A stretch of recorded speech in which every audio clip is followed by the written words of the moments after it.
What's going on, Port fans? Welcome back to another video on the channel, and today we're going to be previewing round 2. It's Port Adelaide versus Richmond at the Adelaide Oval this Saturday at 3:45 p.m. A Twilight Zone, the Twilight game at the Adelaide Oval. It's going to be one of those very edgy, very nervous games of football this week, especially after last week's result, and obviously Richmond getting a fairy tale start to their season as complete underdogs, beating Carlton as well. So it's going to be one of those games where it's a lot of if, buts and maybes, and we'll make sure that we cover it all here on the preview. So make sure you leave a comment with your tip and what you think about this game, and make sure you subscribe to the channel if you're new for plenty more Port Adelaide and AFL content to come your way as well. But without further ado, let's get into the round 2 preview of Port Adelaide versus Richmond.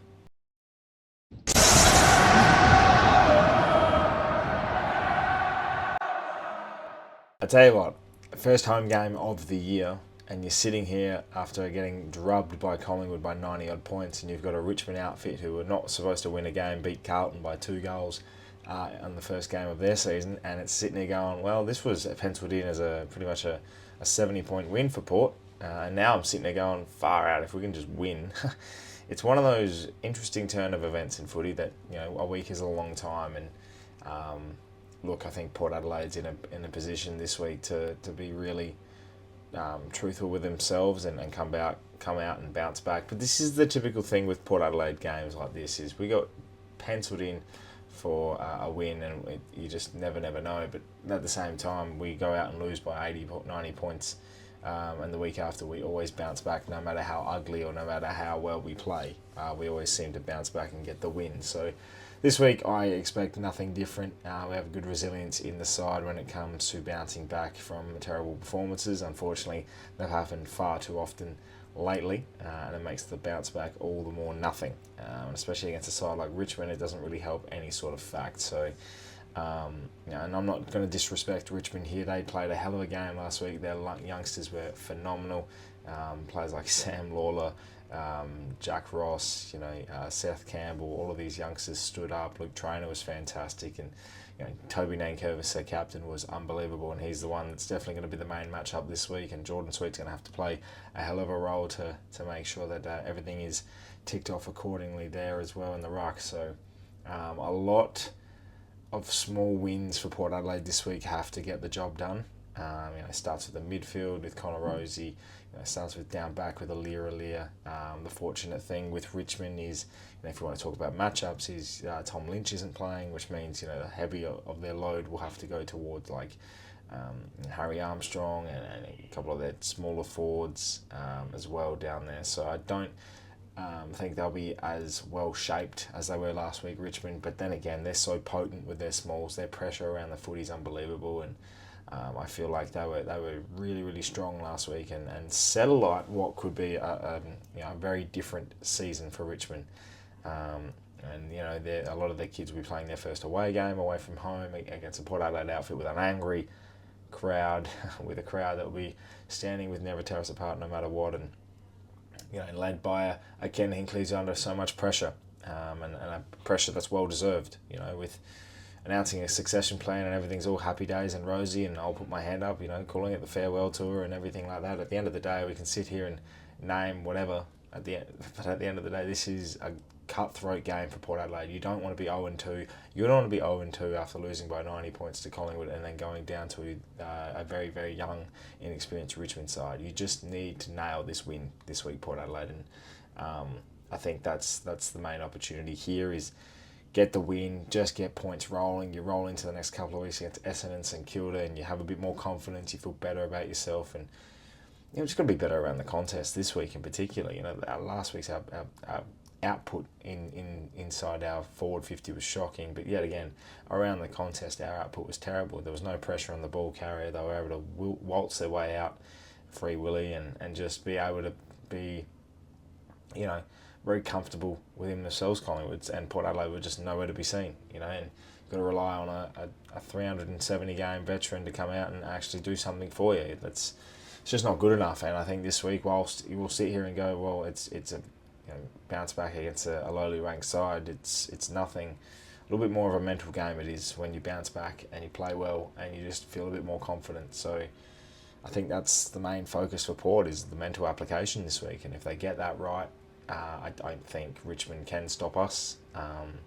To put it positively, I don't think they can. I have a very different feeling about this week, and what's calmed me a little bit about Port Adelaide's performance last week is the ability to say, right, well, Sydney lost by 112 points to us last year and ended up making a grand final.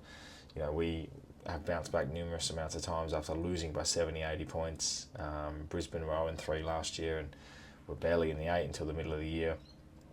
All of these signs, you can turn it around, and I guess you can't start any worse than a 90-point loss in round one. So I look at this week, and it's a very special week for Port Adelaide, and the Port Adelaide community, and with Port Adelaide having a member recognition round and really showcasing, if they care about their members. So if they want to showcase they care about their members, they're going to come out this week and get the job done at the very least. Now, this week is a very, very special, very important week for Port Adelaide. Not only will we be showcasing 3 of our retirees from last year retiring out of the game. We've got Tom Cleary, Trent McKenzie and Charlie Dixon doing laps of honours in the MG cars, which will be very special. Trent McKenzie kicking the first goal of the game, but this week, Travis Boak will surpass Russell Ebert for his 393rd Port Adelaide football game, with 373 AFL games and 20 official pre-season games for Port Adelaide as well. And it's just outright recognition for the longest-serving player Port Adelaide will ever have, and a record that you probably will never see broken again. And this man will continue to tick that box and continue to surpass so many records. He goes on to the 11th of all time games record in the AFL, passing Adam Goods. He's nearly in the top 10. He is a by far and wide superstar of this club. He is loyal, he's a legend, and I could talk about Travis Boak all day, don't get me wrong, but it's just another reason to stand up on game day, be there and make sure you're celebrating in the stands a legend, but also celebrating the opportunity to be supporting your club. And I think in a week like this, where there's turmoil, there's pressure, there's angst amongst the fan base and different opinions, you sit there game day, you go to around the first home game of the year, and you really make sure you're supporting. And you can ridicule the performance afterwards, because the only way you can ridicule and give feedback to a performance is by seeing it and being there. And I feel like this week is the most important week to do that. And barring the season, this is an important game in itself. So congratulations to Trav, congratulations to him and all of his efforts. And he's someone that deserves recognition, deserves support and love, and deserves a round of applause, because honestly, how much more recognition can you possibly give this guy?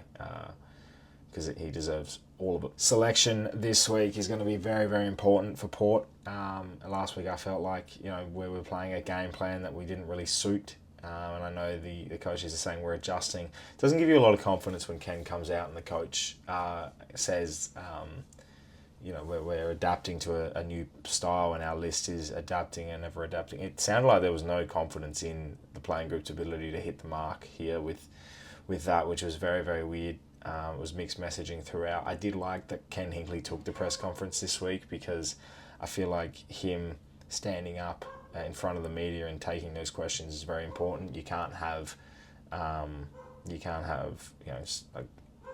player taking it and everything like that. Having 2 press conferences this week where it's got Boak celebrating his own milestone, and then Ken doing it a couple of days prior is a lot more important, I think. So well done to Ken for taking it, but then again, the messaging was a bit average. So if I'm sitting here and I'm doing selection this week, I think Finlayson, that attitude was piss poor last week, and whilst he might be in a short-term fix, that Radically is fit to go, was in one of the best in the Sample trial match last week. Bring him back in.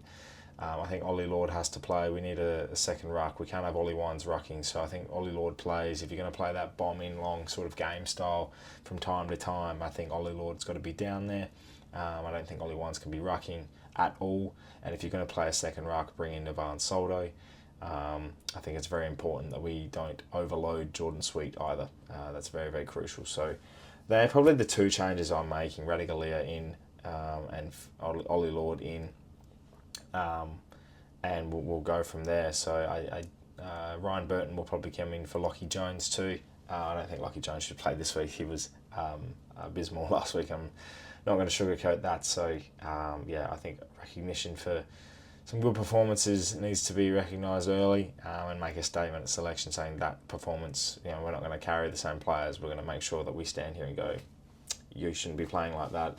Get off. We're going to put in some youngsters or put in some players that have been putting in the effort. And finally, my tip this week, I'm tipping Port Adelaide to win, obviously. I'll tip Port by 33 points. I don't think it'll be a drubbing. I think it'll be a fairly stiff arm sort of game. We'll sort of control the game throughout and Richmond will have their moments. But overall, I think we'll get the job done and just get a win on the board. If we can make up the percentage of last week and play really, really well, then fantastic. I think it's great, but I don't know if that's going to happen. I don't see that happening, so we'll wait and see on that. But leave in the comments below your tips and a preview of yourself, what you're expecting. I look forward to seeing everyone there this weekend. It's going to be fantastic and celebrating my man Travis Boak. Thank you for watching, Port fans, and everyone watching as well. Appreciate all of the support and all the love for all the videos this week. It's been mammoth and obviously a big fallout from last week. Let's hope round 2 is a lot more positive and we can enjoy a win, hopefully, going into the week. And I'll see you at the Adelaide Oval. We're back at the Portress. Sing Never Tear Us Apart, and let's see what we can do this week. Big crowd, I'm hoping, and one we can all get around. So thank you for watching. Make sure you subscribe to the channel if you're new. For plenty more Port Adelaide and AFL content to come your way. Pairs on a Pod, The Glass Table, all the works. Great podcast. Make sure you check him out. And thank you again for watching. My name's Anthony, and as always, count the pair.